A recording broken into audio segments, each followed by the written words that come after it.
Indian national development inclusive alliance यानी India. जी हाँ, ये नाम रखा गया है ऑपोजिशन अलायंस का, जो कि डिसाइड हुआ बेंगलुरु की मीटिंग में। ऑपोजिशन का कहना था कि एनडीए को हराएगा इंडिया, और ये नाम सुनकर बीजेपी के सपोर्टर्स ने पहले तो ऐसे रिएक्ट किया, इंडिया इंडिया। पर बीजेपी सपोर्टर्स के ऐसे रिएक्शंस पे कांग्रेस के लोगों ने ऐसे जवाब दिया, आपको इंडिया से प्रॉब्लम है, आपको इंडिया से चिढ़ है, आपको इंडिया से दिक्कत है, चले जाइए पाकिस्तान। ये कहूंगी आज मैं, स्टार्टअप इंडिया, डिजिटल इंडिया, स्वयं इंडिया, फलाना इंडिया, खेलो इंडिया, तो क्या ये इंडिया गलत है? अरे बाप रे, ये तो धोती खोल रहा है। जहां ऑपोजिशन पार्टीज मिलकर ये स्ट्रैटेजी बना रही थी कि एनडीए को कैसे हराया जाए, तो वहीं एनडीए की भी 38 पार्टीज की एक मीटिंग दिल्ली में चल रही थी, जहां ये प्लानिंग किया जा रहा था कि 2024 में कैसे वापस पावर में आया जाए। सो क्या-क्या मजेदार चीजें हुई इन दोनों मीटिंग्स में, let's find out. Hello and welcome, I am Nishant Shekhar and you are watching your favourite show #India.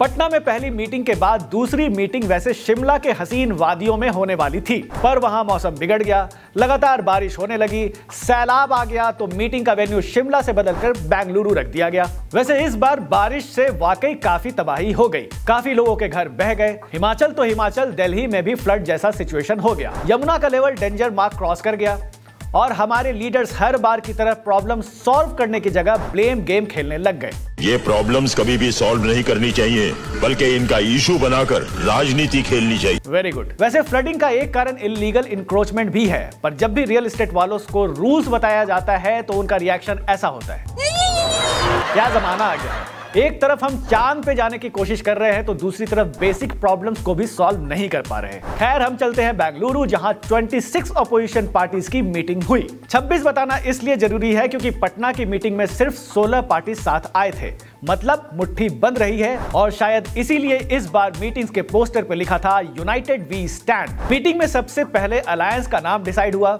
जैसा मैंने पहले बताया था, it will be called India. According to sources ये नाम राहुल गांधी ने सजेस्ट किया, but he wanted it to be officially proposed by Mamata Banerjee. हालांकि सारे मेंबर्स इस नाम से खुश नहीं थे। According to sources Nitish Kumar ने कह दिया कि अलायंस का नाम इंडिया कैसे हो सकता है। Also left leaders like Sitaram Yechury, D Raja, G Devarajan were also not convinced. Mehbooba Mufti ने अलायंस का नाम भारत जोड़ो अलायंस सजेस्ट किया, तो उद्धव ठाकरे ने कहा कि कुछ हिंदी टैगलाइन वाला नाम होना चाहिए। पर अरविंद केजरीवाल का कहना था कि नाम में क्या रखा है, सीट शेयरिंग पे डिस्कशन होना चाहिए। संतरा को सेब कहने से संतरा सेब थोड़ी हो जाएगा, संतरे ना रहेगा। येचुरी का भी यही मानना था। मीटिंग की सबसे खास बात यह थी कि इसमें यूपीए चेयरपर्सन सोनिया गांधी ने भी पार्टिसिपेट किया। हालांकि उन्होंने साफ कह दिया कि she was there just as a listener and to support everyone. वैसे इससे पहले कि इस अलायंस में पीएम कैंडिडेट के नाम पर बवाल हो, मल्लिकार्जुन खड़गे और राहुल गांधी ने पहले ही कह दिया कि Congress does not aspire for the prime minister's post और एनी टाइटल्स। राहुल ने कहा the party was ready to accommodate other parties as much as possible.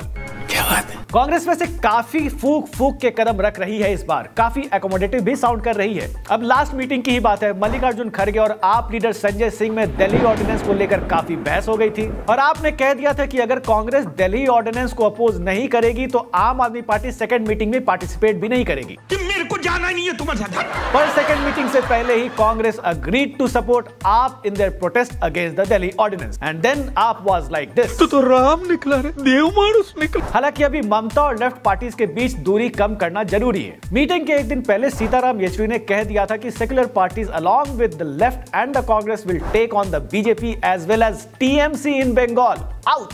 इस स्टेटमेंट से दीदी काफी नाराज है, और according to sources RJD chief Lalu Yadav told Yechury to shut up. Lalu ji ने आप और कांग्रेस के लीडर्स को भी एक दूसरे के अगेंस्ट बयानबाजी करने से मना किया। वैसे मीटिंग में सीट शेयरिंग पर तो डिस्कशन हुआ नहीं, but they resolve to bring out an alternative political, social and economic agenda to counter the BJP. वैसे कोऑर्डिनेशन कमेटी फॉर्म करने की भी बात हुई है, which will look after the campaign management of this alliance. Meeting के बाद parties issued a joint statement identifying common issues on which they can attack the BJP led government. हालांकि इस जॉइंट स्टेटमेंट में स्पेसिफिक इश्यूज जैसे uniform civil code का कोई mention नहीं है, बस कैसे एनडीए को हराना है ये बात कही गई। Today what we discussed, after that the outcome may be the good for the people of this country. इस ज्वाइंट प्रेस कॉन्फ्रेंस में नीतीश कुमार शामिल नहीं थे। वैसे इस ऑपोजिशन अलायंस की मीटिंग को prime minister Narendra Modi conclave of the corrupt बता चुके हैं। 24 के लिए 26 होने वाले राजनीतिक दलों पर ये बड़ा फिट बैठता है। गाइड कुछ है, हाल कुछ है, लेबिल कुछ है और माल कुछ है। जहां बेंगलुरु में 26 ऑपोजिशन पार्टीज की मीटिंग हो रही थी, तो उधर दिल्ली में एनडीए के 38 पार्टीज की मीटिंग हुई। इन 38 पार्टीज में कई ऐसी भी पार्टीज हैं जिनके ना तो कोई एमएलए हैं ना एमपी हैं, पर मोदी जी का कहना है नो पार्टीज बिग और स्मॉल इन दी एनडीए। बहुत बढ़िया। वैसे कई ऐसी पार्टीज हैं जो ना तो ऑपोजिशन अलायंस की मीटिंग में शामिल थी और ना ही एनडीए की मीटिंग में। हम मत बोलिए, अपने साथ मत जोड़िए, हमको अलग है। ये पार्टीज थी मायावती की बीएसपी, नवीन पटनायक की बीजेडी, के चंद्रशेखर राव की बीआरएस, जगन रेड्डी की वाईएसआरसीपी, देवगौड़ा की जेडीएस और पंजाब की अकाली दल।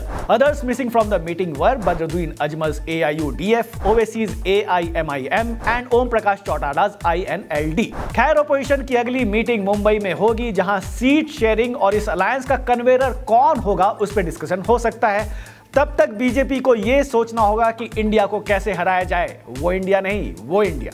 वंशवाद से मुक्ति के लिए वोट फॉर इंडिया। भाई भतीजेवाद से मुक्ति के लिए वोट फॉर इंडिया।